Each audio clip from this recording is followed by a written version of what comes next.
Foot, le miroir du football de la diaspora congolaise.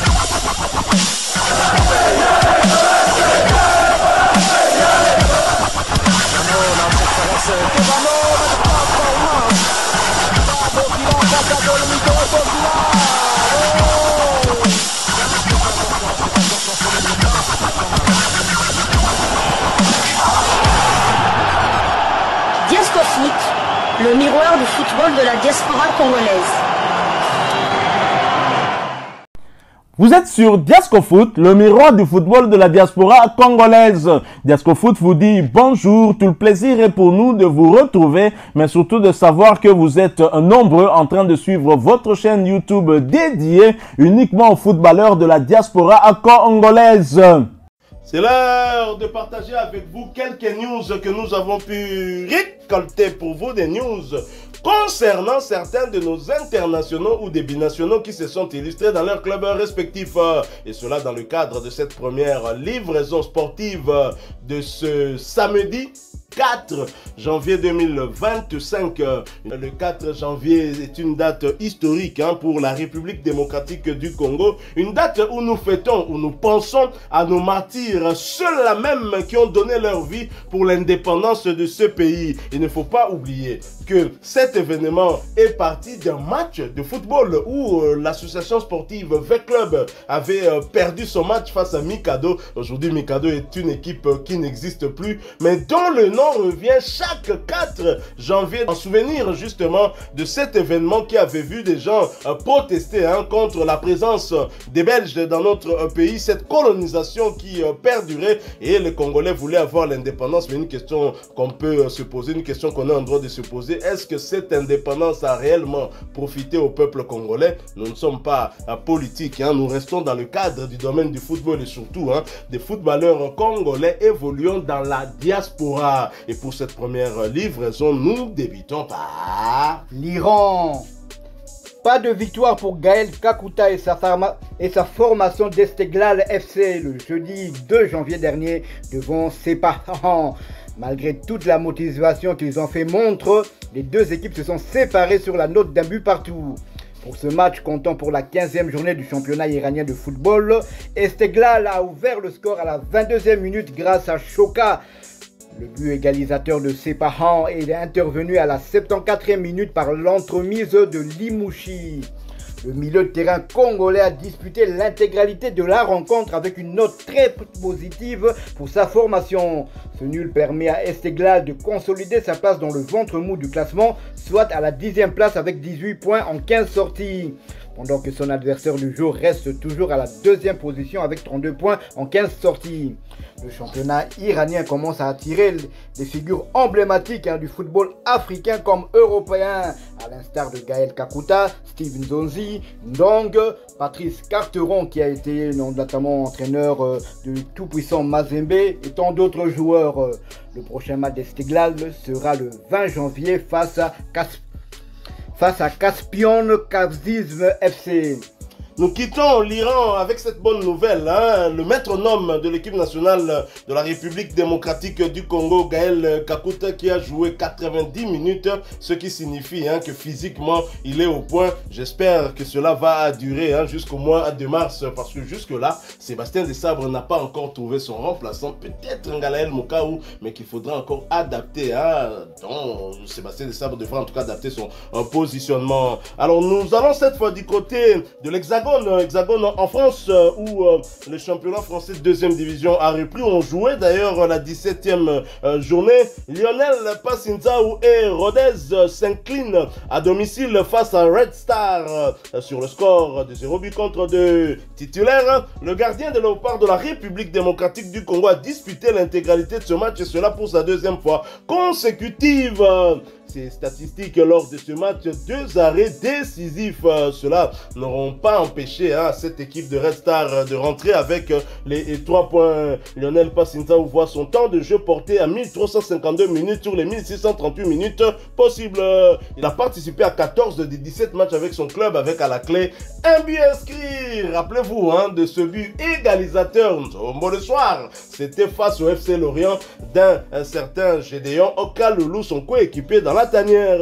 Lionel Passinzaou totalise 2 clean sheets cette saison. Et après ce revers, Rodez, son équipe est 14e de Ligue 2 avec 20 points, 5 victoires, 5 nuls et 7 défaites, 29 buts inscrits contre 28 encaissés. Prochain rendez-vous, ce sera pour le compte de la 18e journée et la réception de l'Estac 3 le vendredi 10 janvier 2024 sous le coup de 20h heure de Kinshasa, 21h heure de Goma à l'est de la République démocratique du Congo. Restons toujours en Ligue 2 pour le compte de cette 17e journée. Amiens SC qui recevait l'Estac 3 a été étrié à domicile sur le score de 0 but contre 3. Sur le banc au coup d'envoi, la pépite congolaise Messi Manitou Mubundu est entrée à la 72e minute de jeu. Son temps de jeu passe à 157 minutes sur les 1837 minutes possibles. Messi Manitou a participé à 7 des 19 matchs avec son club. Après ce lourd revers, Amiens SC est 8e de Ligue 2 avec 23 points, 7 victoires, 2 nuls et 8 défaites, 20 buts inscrits contre 24 encaissés. Prochain match, ce sera pour le compte de la 18e journée, un déplacement dans la capitale française pour y affronter le Paris FC. Ce match est prévu pour le samedi 11 janvier 2024-2025 sous le coup de 14h heure de Kinshasa, 15h heure de Goma à l'est de la République démocratique du Congo. Alors excusez-nous parce qu'on aura encore tendance à dire 2024 parce que c'est encore dans notre tête bien évidemment. Nous restons toujours en Ligue 2 pour le compte de cette 17e journée. Belle opération pour le football club Annecy et l'international congolais Fabrice Ntsakala qui ont pris 3 points en déplacement sur le terrain de l'AC Ajaccio. Score final, 1 but contre 2. Fabrice Ntsakala, bien évidemment titulaire du côté d'Annecy, a été remplacé à la 80e minute de jeu. S'il s'agissait de sa 9e titularisation consécutive, cela porte à 1376 minutes son temps de jeu sur les 1913 minutes possibles. Ntsakala a participé à 17 des 20 matchs avec son club. Après ce succès, Annecy est 4e de Ligue 2 avec 30 points, 8 victoires, 6 nuls et 3 défaites, 25 buts inscrits contre 19 encaissés. Prochain rendez-vous, ce sera pour le compte de la 18e journée et la réception de l'en avant Guingamp le vendredi 10 janvier 2025 sous le coup de 20h heure de Kinshasa, 21h heure de Goma à l'est de la République démocratique du Congo. Quittons la Ligue 2, mais pas la France. Allons cette fois en national, la 3e division française, où un international congolais a été plébiscité meilleur joueur du mois dans son club. Et c'est la page de son club qui n'est autre que Valenciennes qui a publié ceci.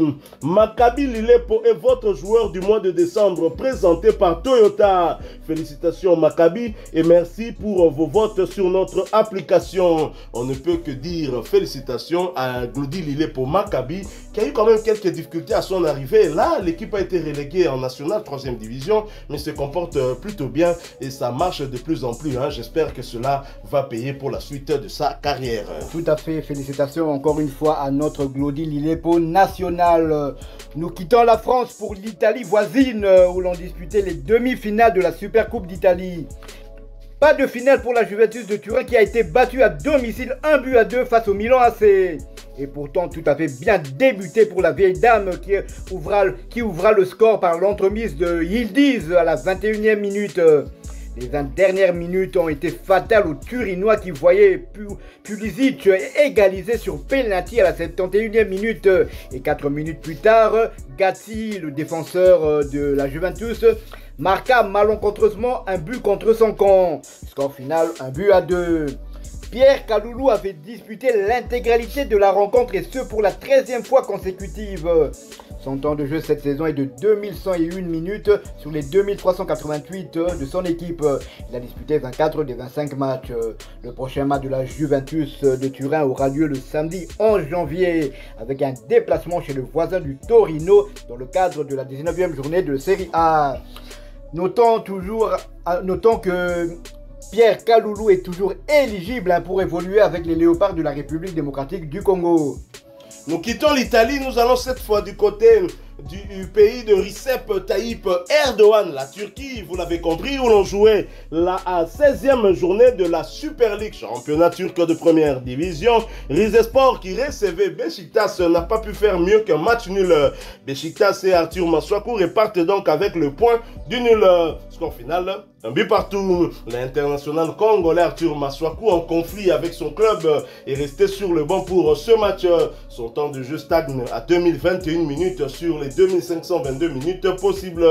Il a participé à 23 de 26 matchs avec son club, avec à la clé un but inscrit et 5 passes décisives délivrées. Après ce partage, Besiktas est 5e de Super League avec 27 points. Cette victoire signe les 4 défaites. 26 buts inscrits contre 19 encaissés. Prochain rendez-vous, ce sera pour le compte de la première journée des phases de groupe de la Coupe de Turquie et un déplacement sur le terrain de Sivasspor où Arthur Maswaku va affronter son coéquipier dans la tanière. Il s'agit du double poumon de Léopard Samuel Mutusami. Ce match est prévu pour ce mardi 7 janvier 2025 sous le coup de 17h heure de Kinshasa, 18h heure de Kanyabayonga à l'est de la République démocratique du Congo. Voilà qui met fin à cette première livraison sportive de ce samedi 4 janvier 2025. Vous l'avez aimé? Laissez-nous un maximum de j'aime. Merci de partager avec nous en commentaire votre point de vue. Abonnez-vous sur cette chaîne Diascofoot parce que nous sommes et restons le miroir du football de la diaspora congolaise. N'oubliez pas d'activer la petite cloche de notification histoire de ne plus rien manquer des prochains sujets que nous allons vous proposer. Encore une fois, merci à vous avec espoir de vous retrouver bientôt dans un autre sujet d'actualité. Mais en attendant, portez-vous bien et Diascofoot vous dit au revoir. Ouais.